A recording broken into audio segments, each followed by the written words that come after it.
And so there's actually a medical support for that description of Jesus sweating blood. But the other thing that happens with that medical phenomenon is that it makes your skin ever more sensitive.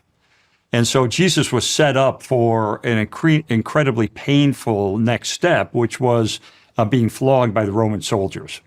Now, there's only like a sentence or so in the Bible that says he was flogged, but that was a incredibly brutal experience, that he was stripped, that he was tied to a post, that he was beaten with a whip that had jagged bits of sheep bone embedded in it and balls of lead. The balls of lead would break open the back. The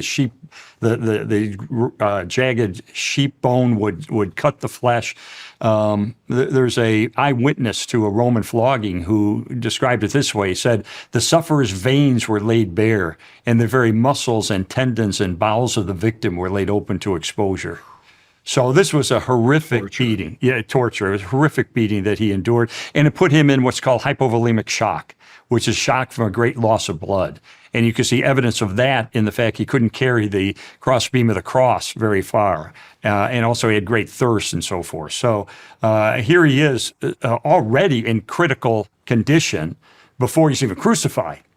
And then nails are driven through his wrists, not through the hand, because it would just tear, but driven through his wrists and through his feet. He's hoisted on the cross. And what happens when you're in that position is that it puts incredible stresses on your chest muscles.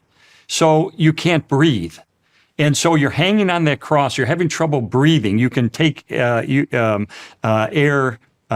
in, but you not expel the air. And so you're on the cross, and the only way you can continue to breathe is by lessening the stress on your chest muscles. The only way you can do that is push up with your feet, which of course have a spike through them, and your bloodied back is now scraping against the coarse wood of the cross. And you let up, and you can exhale, and then you inhale again, and then you settle down, and then you just keep going through that motion time and time again until you can't do it anymore.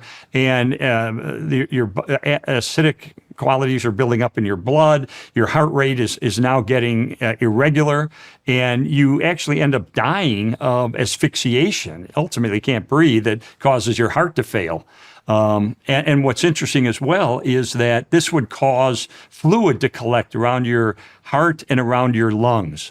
And so when the spear was thrust into him to make sure he was dead, John interestingly describes water and blood coming out.